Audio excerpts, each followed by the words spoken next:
Human beings have always dreamed of space. Planets and stars have fascinated mankind throughout our history. If our space shuttles could one day in the future take us beyond our solar system, wouldn't the journey then be destined to see and admire the beauty of alien worlds? We would most likely try to create a human colony on one of these alien planets. Why is it so difficult for some to objectively consider the possibility that our planet was visited, in the distant past, by space travelers from another corner of the galaxy?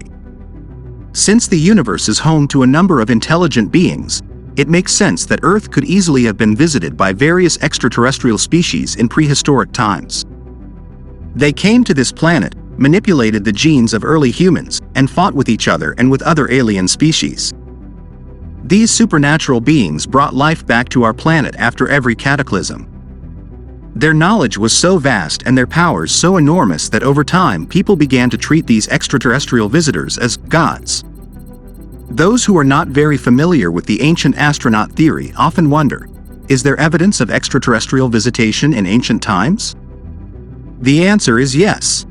In fact, our gods have left clues for us, scattered all over the planet. All we need to do is examine the evidence. It is disappointing that the scientific establishment is extremely set in its doctrines. New findings and alternative theories, which contradict and put pressure on already well-established concepts, are not at all welcome. This is the major problem for all of us who seek the truth about the origins of man and the identity of our star gods. Dangerous discoveries, which threaten the orthodox line of history, are either labeled as fake or simply hidden from the public. Despite recent scientific advances in various fields, sometimes it seems like we never really left the Dark Ages. One of the biggest gaps we have filled in recent years is in the area of genetic engineering. Humans have now mastered genetic engineering and can produce clones that breathe, think, and act like us. Whether or not this action is ethical has been widely debated. Polls show that the majority of people are definitely against genetic manipulation, but that's not the most important issue at this point. The fact that we have proven that humans can do it. This conclusion automatically brings us to another very interesting and very controversial question. If humans can produce new life forms, then could the human race itself be the product of genetic intervention performed by highly advanced extraterrestrial beings? Our DNA holds the key to the mystery of the origin of mankind. Our ancestors said, "The gods came from the sky and created mankind."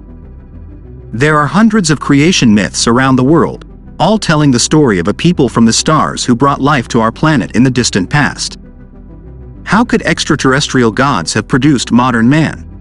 The star gods could have modified the Neanderthals because they were excellent scientists and had knowledge, not only in fields such as private aviation, astronomy, agriculture, architecture, and medicine, but also genetic engineering. It should not be forgotten that extraterrestrial genetic engineering offers a solution to the very targeted modification of human DNA and explains the sudden appearance of Homo sapiens.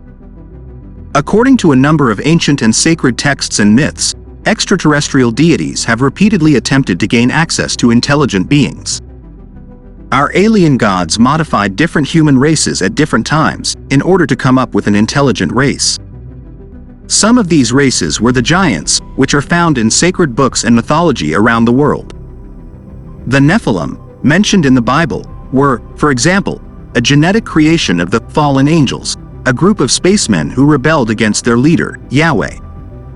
Some of the genetically created creatures possessed extraordinary wisdom and long lifespans. They were almost as powerful as the gods themselves. Various mythological stories often speak of immortal gods. In human eyes, the extremely long lifespan could easily have been interpreted as a sign of immortality. Let's not forget that previous human races lived much longer than modern humans today. A classic example of this ancient humanity is found in the Bible. Adam, the first man, would have lived 930 years. Seth, the second patriarch, would have reached the age of 912. Enos would have lived 905 years. Canaan would have lived 910 years. Mahalalel would have lived 895 years, and Jared would have lived 962 years. Enoch was only 365 years old when Yahweh took him.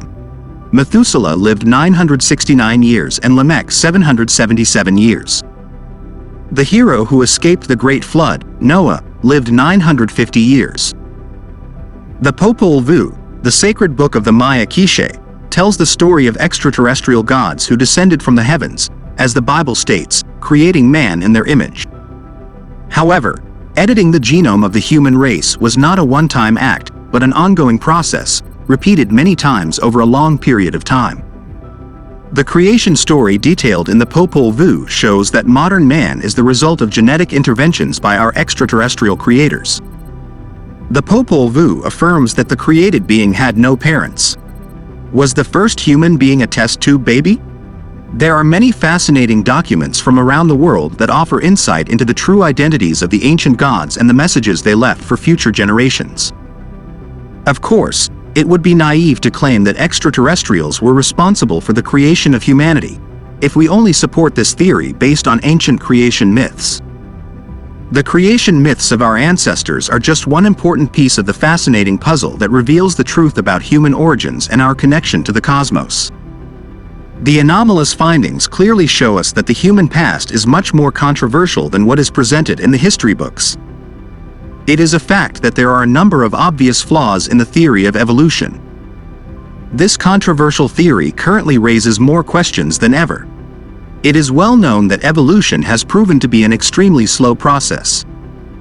Some species have taken millions of years to evolve, and in the case of modern man, it is only a matter of a few thousand years before he reaches a very advanced intellectual level.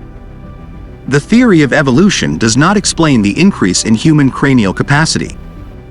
Nor does it explain the strange fossils of anatomically modern humans, which have been unearthed all over the world. These fossils date back to times when prehistoric animals would have ruled the planet. Evidence shows that people similar to us lived 55 million years ago. There are a large number of archaeological finds that do not fit the traditional model of human prehistory. These conclusions should not be ignored and systematically hidden from the public. Human skeletons millions of years old that have been discovered around the world are remnants of humans living in one of the past eras depicted in indigenous myths. According to Mayan sages, Aztecs, Incas, Hopi, Hindu beliefs, Hebrew traditions, Greek mythology, and other ancient texts and cultures, various human races have lived through past ages or world cycles. All past eras have come to an end because of catastrophe. Then the alien gods changed human genes again and brought life back to Earth. As explained in Voices from Mythical Ages, the evidence clearly indicates that the modification of Neanderthals was not the result of a linear evolutionary process, but rather a cyclical process overseen and intelligently controlled by higher beings, deities. Non-human beings from the stars.